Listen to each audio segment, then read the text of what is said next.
M اور Peoples party کے بعض لوگ یہ تاثر دینے کی کوشش کر رہے ہیں کہ یہ جو فیصلے ہو رہے ہیں یہ نعمت اللہ خان صاحب کی پٹیشن پہ ہو رہے ہیں.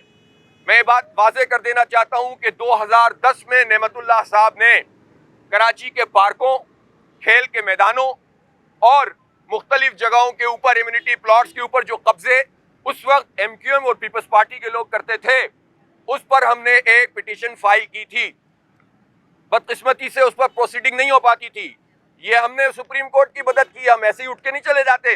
پوری کتاب بنا کر دی تھی، اور یہ اس وقت دی تھی جب اعلیٰ عدالتیں یرغمال تھیں، جب ہائی کورٹ دہشت گردوں کے ہاتھوں یرغمال تھا.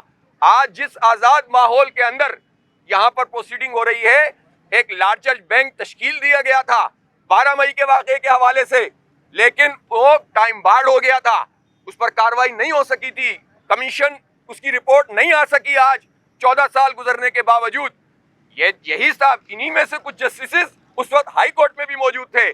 تو ہمارا یہ سوال بنتا ہے کہ جب آپ فیصلے کرنے کی تاب بھی نہیں رکھتے تھے، پروسیڈنگ کرنے کا حوصلہ بھی نہیں رکھتے تھے، تو ہمارے کارکن جان ہتھیلی پہ رکھ کر یہ فائل بھی تیار کر رہے تھے، اور شہر کے پارک اور شہر کے کھیل کے میدان یہ جو ہے دوبارہ سے حاصل کرنے کے لیے شہریوں کے لیے جانیں پیش کر رہے تھے.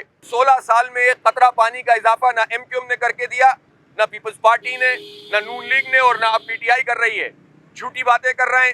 200-250 ارب روپے کے اس پروجیکٹ میں صرف 15 ارب روپے رکھے ہیں اور کہتے ہیں کہ ہم 2 سال میں اس کو مکمل کر دیں گے.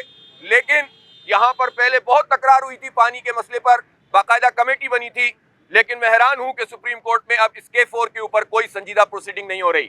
یہ وہ سب چیزیں ہیں کہ اگر ہمیں کورٹ میں نہیں سنا جائے گا، ہمارے پاس کوئی دوسرا راستہ نہیں ہے کہ ہم قانونی طور پر بھی انٹروینر بننے کی کوشش کریں، ورنہ ہم سڑکوں پر بات کریں، میڈیا کے ذریعے سے کراچی کا مقدمہ لڑیں، حکومت کے خلاف احتجاج کریں. دیکھیں کراچی کا ایک بہت بڑا المیہ یہ ہے، یہ سارے ایشوز کس ایشو سے نکلتے ہیں؟ اس ایشو سے نکلتے ہیں کہ یہ شہر ایک بے اختیار شہر ہے، اس کی کوئی لوکل باڈیز کا انتخاب نہیں ہو رہا، اس میں شہر کو با اختیار نہیں کیا ہوا، لیکن اس سنجیدہ مسئلے کے اوپر کوئی پروسیڈنگ نہیں ہو رہی. اس لیے آج ہم سپریم کورٹ گئے تھے، لیکن ظاہر سی بات ہے کہ ججز نے ہماری بات کو مکمل نہیں ہونے دیا. ٹھیک ہے، یہ ان کا اختیار ہوگا اور ہے، لیکن میں یہ ضرور کہنا چاہتا ہوں کہ انسانی حقوق کی بنیاد پر بھی، اللہ کو حاضر ناظر جان کر بھی، مجھے آپ بتائیں کہ دنیا کے کس آئین، کس قانون، پاکستان کے کس آئین میں یہ بات موجود ہے کہ جس نے اپنی جمع پونجی لگائی ہو اس کے خلاف، اس کے لیے جو فیصلہ ہو وہ ایمبیگوٹی والا فیصلہ ہو، جس میں کہا جائے بلڈر سے پیسے لے لو، اور جب گرانے کی بات آئے تو ایک ایک انچ کو ناپا جائے اور ملازمین کی تعداد بڑھانے کی بات کی جائے، تو ظاہر سی بات ہے کہ اس سے ہمارے دل دکھتے ہیں.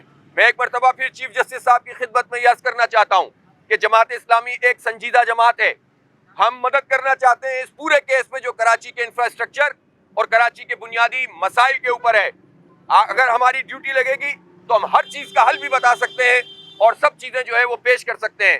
ہم اب بھی یہ کہتے ہیں کہ جو جگہ بھی خالی کروائی جائے لازمی خالی کروانی چاہیے. جعلی قبضے جعلی ہوتے ہیں، ناجائز قبضے ناجائز ہوتے ہیں، لیکن جو اینڈ یوزر اس وقت کاغذات دیکھ کر یا کسی سبب سے وہاں پر اس لیے بیٹھے ہوئے ہیں کہ ان کو اس وقت کی بلدیہ نے، اس وقت کی پارٹیوں نے، اس وقت کی سندھ حکومت نے، اس وقت کے KBCA نے یہ کہا کہ آپ آ سکتے ہیں اور خرید سکتے ہیں، تو ایک عام شہری یہ کاغذات ہی دیکھ سکتا ہے. اب اگر وہ وہاں پر بیٹھا ہوا ہے تو اس کو کمپنسیشن دی جائے اور اس کے بغیر اس کو نہیں گرایا جائے. یہ ہمارا بہت واضح موقف ہے.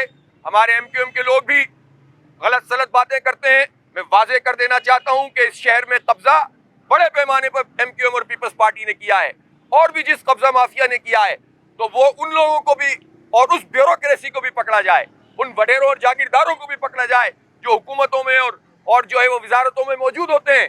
ان کو فکس کیا جائے، ان افسران کو فکس کیا جائے. یہ کام نہیں ہو اور سارا نزلہ ان پر گرے جو اپنی جمع پونجی لگا کر اپنی کوئی جگہ خریدتے ہیں. تو ظاہر ہے یہ ظلم ہے.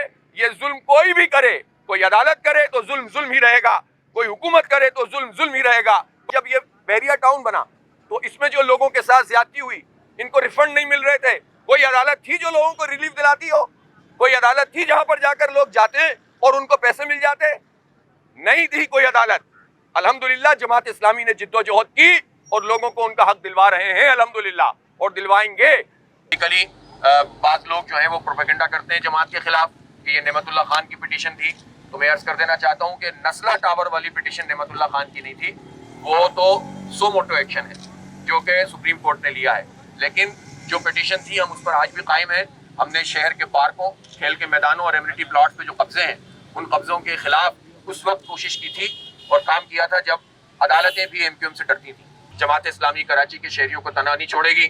جنہوں نے قبضے کیے، جنہوں نے لوٹ مار کی، جنہوں نے بھتے لیے، جنہوں نے قتل و غارت گری کی، وہ حکومتوں میں یقیناً شامل ہیں، طاقتیں ان کے پاس ہیں، لیکن کراچی کے لوگ اب ان سے مایوس ہو گئے ہیں.